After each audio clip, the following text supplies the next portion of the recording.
Looks like the Packers might be at full strength for Thursday night. We talk about it with one of PFF's best. You are Locked On Lions, your daily Detroit Lions podcast. Part of the Locked On Podcast Network, your team every day.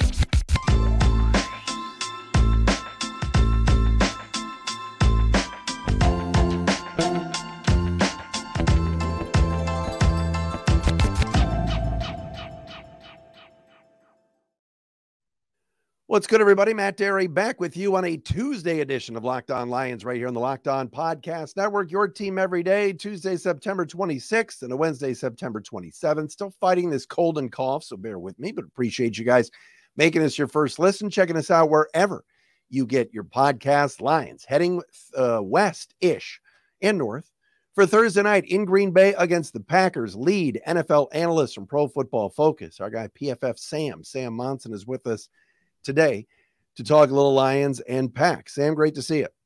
Thanks for having me on.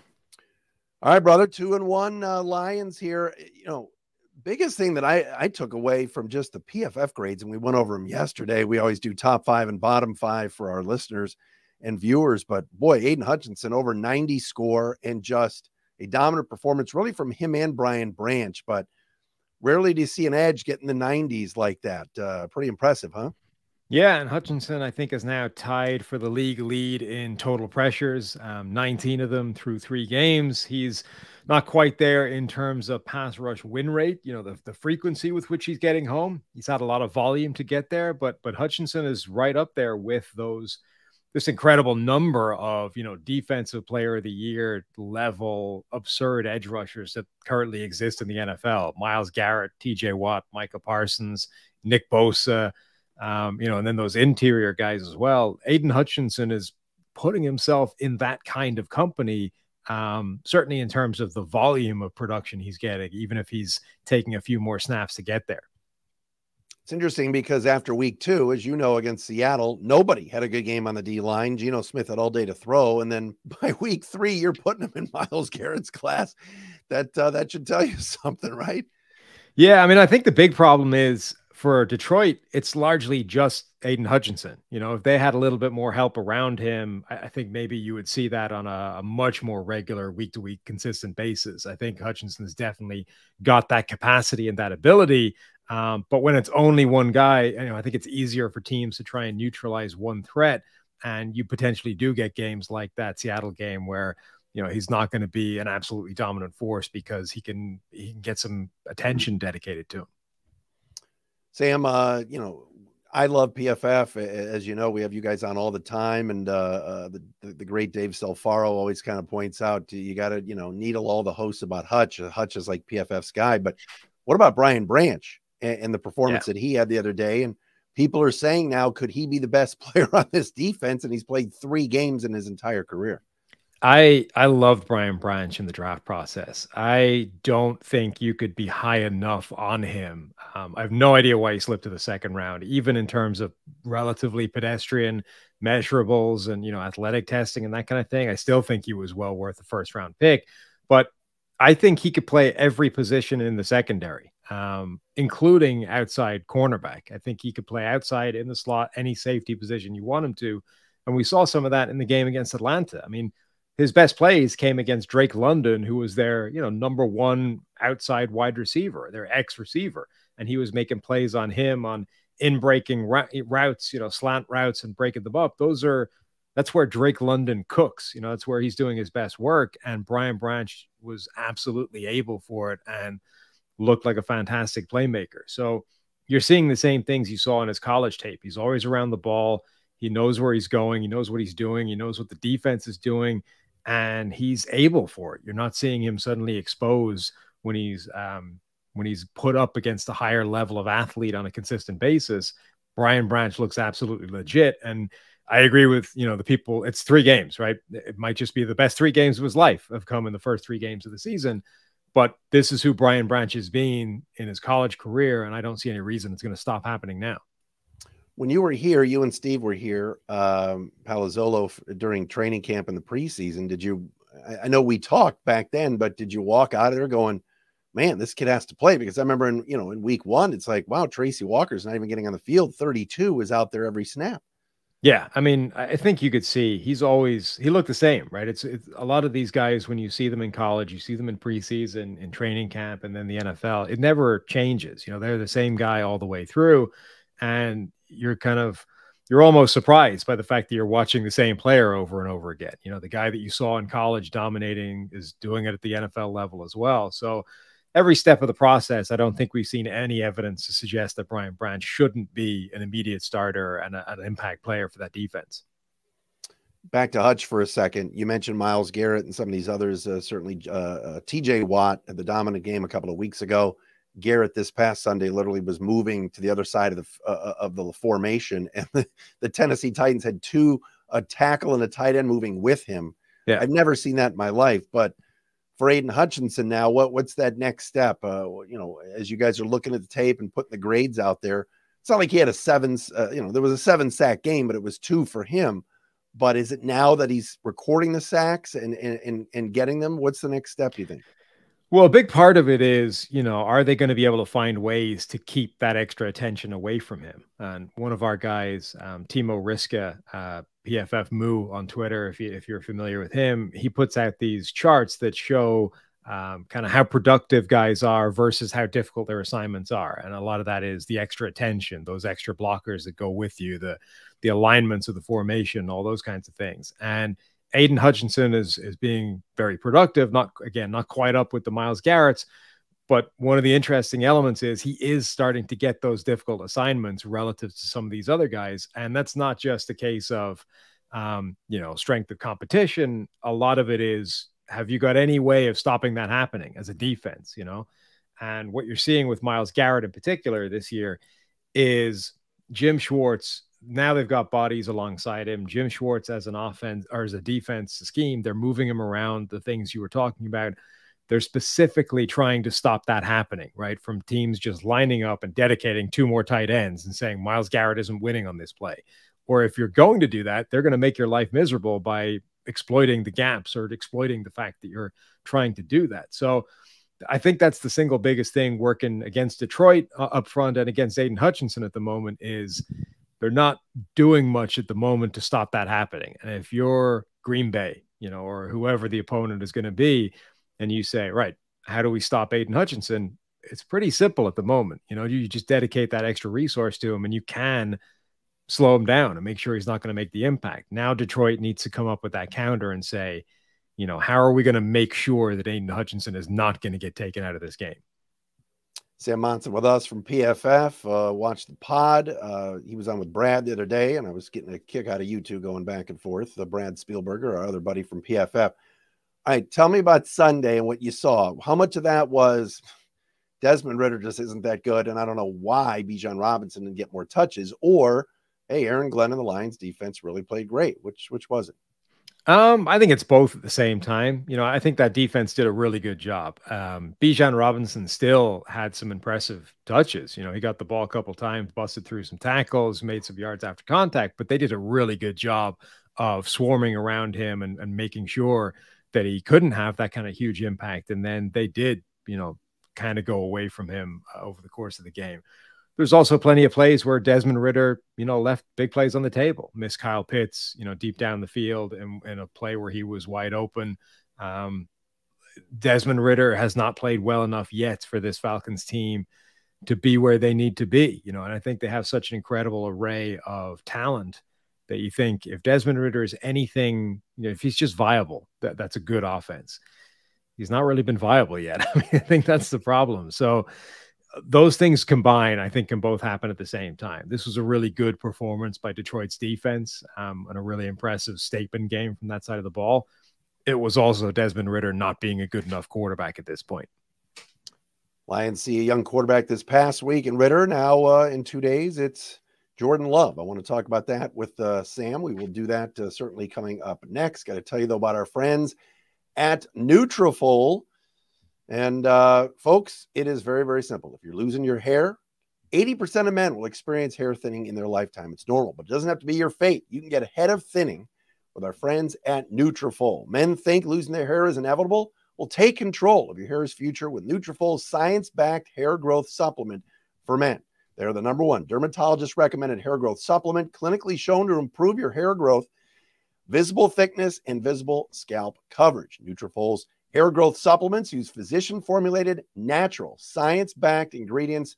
The drug-free, patented technology provides consistent, reliable results without compromising your sexual health either. And it works. In a clinical study, 84% of men showed improvement in their hair after 6 months taking Nutrafol's men's hair growth supplements. Take the first step to visibly thicker, healthier hair for a limited time. Nutrafol is offering our listeners here on Locked On Lions $10 off your first month subscription and free shipping when you go to Nutrafol.com/men and enter the promo code LOCKEDONNFL. Find out why over 4,000 healthcare professionals recommend Nutrafol for healthier hair. Again, Nutrafol, Nutrafol.com/men. Enter promo code LOCKEDONNFL. That's Nutrafol.com/men. Promo code LOCKEDONNFL. Sam Monson with us from PFF. We always love the folks from Pro Football Focus. Check them out on Twitter at PFF_Sam. Thanks to all of you watching on our Locked On Lions YouTube channel. Please subscribe.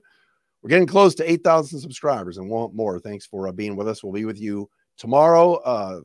Tomorrow for a regular show. Thursday, Peter Bukowski, Locked On Packers. And then Friday, we'll have the post game that'll be right at midnight following Lions and Packers. All right, Sam. So we mentioned Ritter before. All of a sudden, Jordan Love, here we go. 3 games in, looks good. The DVOA numbers are through the roof. What about PFF? What do they think of what Jordan Love has done so far? Yeah, a little bit less enamored by him. He's grading reasonably well, but he's not grading off the charts. He's certainly not grading as well as the numbers say, 7 touchdowns, 1 interception. When you start looking at kind of big time throws, turnover worthy plays, they're a lot more evenly distributed. He's got 4 turnover worthy plays and only 1 of those has been an interception. So I think before we talked about Desmond Ridder just needs to be viable for this offense to be reasonably good. And he isn't there yet. The one thing we know about Jordan Love, I think already, is he's viable. It works. The offense functions. The question is, how good can he be? And can he get anywhere near that crazy, unrealistic bar that's been set by Brett Favre to Aaron Rodgers? And I think that's much more of an open question at this point. We've seen some high end from him. We've also seen some pretty bad misses and some ugly, dangerous throws that haven't been punished by turnovers and interceptions. So I think at the moment he's a volatile quarterback. He's capable of some big plays. He can clearly operate the offense and is sort of comfortable and efficient within it, but he is a little bit erratic in terms of accuracy and just sort of efficiency, and will make the occasional mistake, those things are noisy, right? That can punish the offense, or it can be completely unpunished and it didn't really count. We're on to the next down.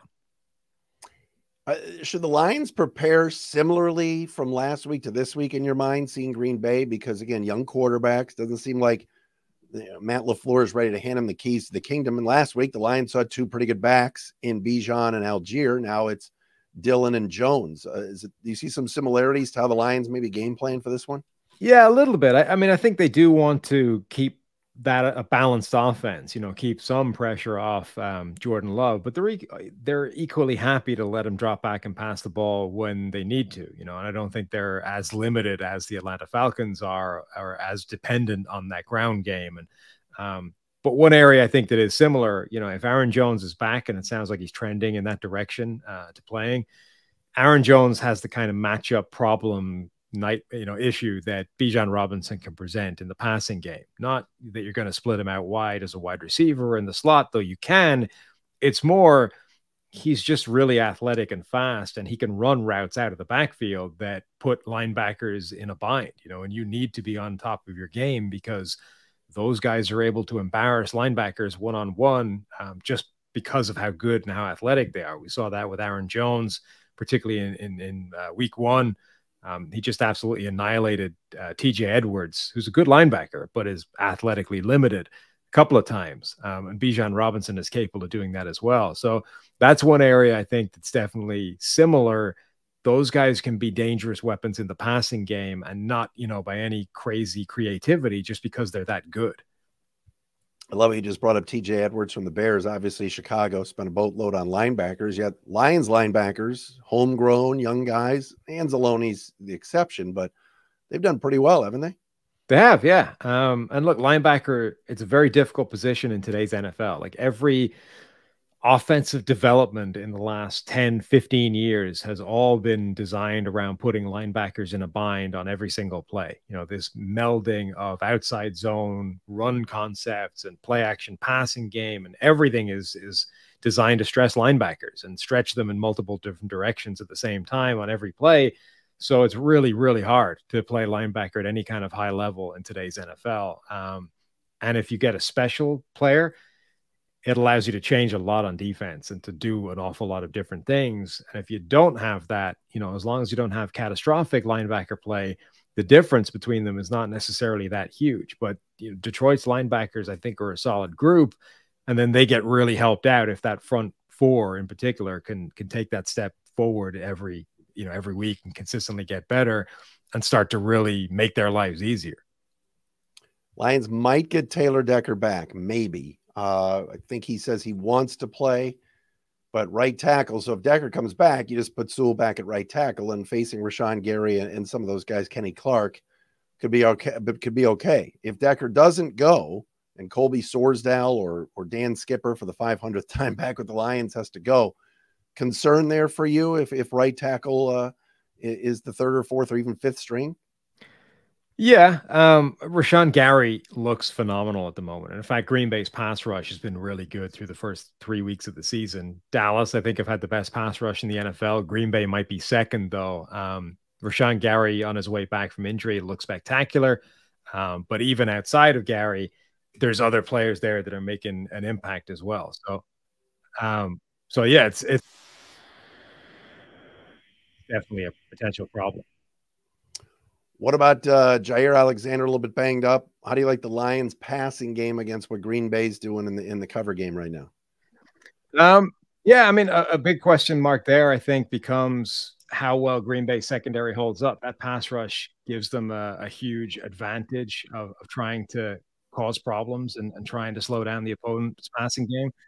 The back end hasn't been as spectacular as I think they have the capability of being. So I think that's an area where the Lions can get parity at a minimum. You know, we've seen this offense; it consistently puts up points. It's had as much success as pretty much any passing offense in the NFL over the last couple of years. And the Packers defense, I don't think is going to stop them. It's not going to, you know, completely shut them down. So I think that'll be a good back and forth battle on both sides. It's interesting. I forgot. We knew last year the Lions swept the Packers, and we've talked about Week 18 with you before. But Lions have actually won three in a row in this series, and sure Matt LaFleur is telling his guys that they kind of think this game's more of a game Green Bay needs than the Lions, don't you think? Yeah, probably. I mean, the Detroit Lions, I think, are showing that they were the favorites for the division. I think they're showing already they're probably the best team in the division, but the Packers are their rivals, right? The Chicago Bears look like a disaster so far. The Vikings are not much better, even if potentially they have the capacity to pull it back a little bit.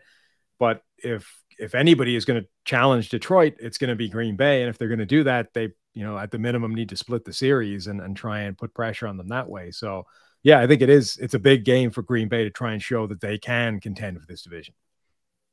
Sam Monson with us from PFF. One more thing, and I want to get into some NFC North stuff too. But what do you think? What do you think of how the Lions, without David Montgomery, kind of used Jahmyr Gibbs on Sunday?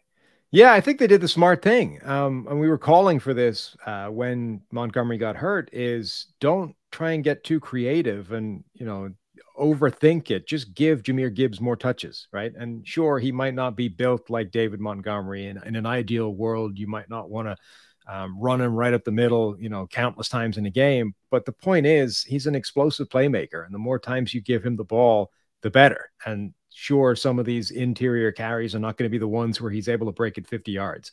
But if he gets through the line, one move on a linebacker, and that is a big play already. So I think for guys like that, you might love all the things that he enables you to do in terms of passing game concepts and lining him up in creative ways. But fundamentally, he's a He's a guy you just want to have carrying the football. So give him the ball, even if it's not the way that you, ideally want to. We promised that I want to get Sam's thoughts on the rest of the division. He mentioned Minnesota and Chicago. I'm not sure how much time we need to give those teams, but we will do that coming up next with Sam. But first, we got to tell you about our friends at FanDuel, folks. Here we go. Baseball playoffs coming up. We're into week 4 of the NFL.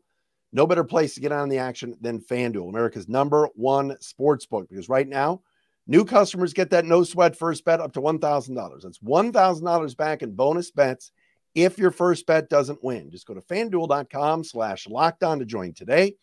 FanDuel's the best. They got everything. Lions coming in as road favorites at Green Bay. You want to put some money down on the Lions? You can do that at FanDuel.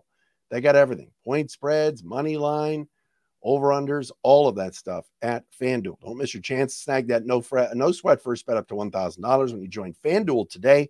Again, FanDuel.com/lockedon to sign up. FanDuel, official sports betting partner of the NFL and the Locked On Podcast Network. PFF Sam Monson with us. Check out the podcast with he and Steve and the whole crew. They do a great job at Pro Football Focus. All right, so battle for first place Thursday night. As far as the other teams go, what do you want to say, Sam? I mean, it's just like the Justin Fields thing. If you're in Chicago right now hosting sports radio, this is cake. You just give out the phone number and the lines light up. Let's start there. It's bad, but you think it'd be this bad?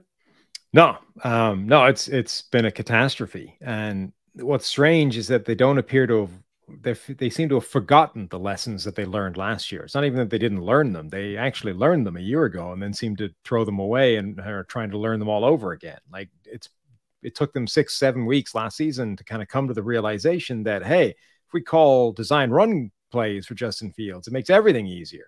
And then they entered the season, stopped doing it. And Fields is worse than ever as a passer.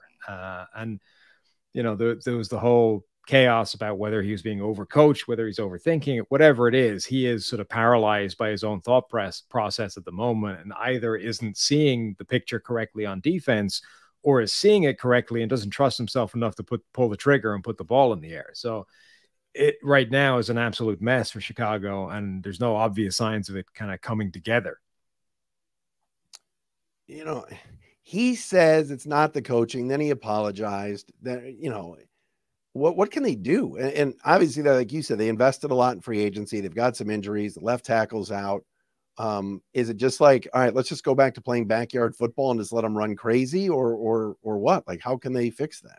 I think you need to radically pare down the playbook, and pare down what you're asking them to do. Like this needs to go back to being as simple as you have one read. It's a high-low concept. It's an either or, and then run, right? You're a one read and run quarterback. And you can't be that long-term, that's not going to work as a long-term strategy, but that's functional now, right? And at the moment, we're not even functional. So it's a step in the right direction. How they get from there to where he needs to be, I think, is a much more difficult question to answer. And maybe it's not a question they're going to have to answer if they get rid of him at the end of the season. But for the moment, we've seen that there can be viable offense with Justin Fields as the quarterback, but you need to be running him as design quarterback runs. You need to have those called plays. And I think you need to simplify the passing concept so that all he's doing is reading a high-low option, a simple read of an individual defender, and just let him one read and run, one read and then scramble and make a play. And at the moment, I think that's the only way he functions. Vikings 0-3. They haven't been embarrassed like the Bears have, but what's going on in Minnesota in your mind? I think their offense is fine. I think their defense just doesn't have enough talent to compete. And at the moment, they're catching the opposite end of the variance that they had last year, right? They won 11 straight one-score games last season, which is unsustainable, just ridiculous. This year, they've lost, all those games. Like they're basically the complete opposite end of the range of outcomes. But it's really, the offense is going to keep them in any game. It can put up points. It can put up yards. Kirk Cousins will go down swinging all the way through the game. They can come back from big deficits. We saw that last year.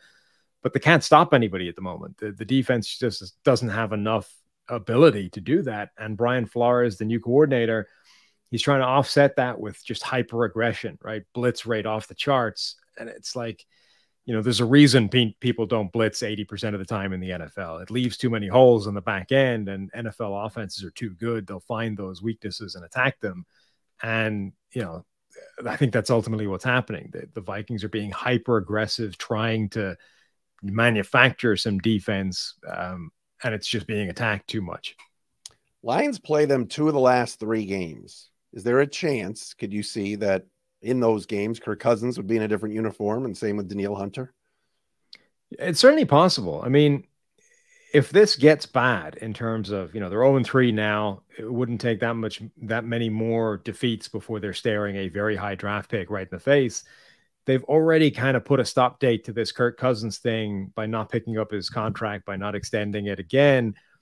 It would make sense to try and move on if it becomes obvious that this season is already dead. And particularly with a team like the Jets, potentially an okay side, but desperate for viable quarterback play without Aaron Rodgers. Maybe there's a team like the Jets they could flip him to for a draft pick at midseason, something better than they would get by letting him walk in free agency. So it's possible. I think if they reach that level where it becomes clear the season is over, they're potentially going to be a selling team.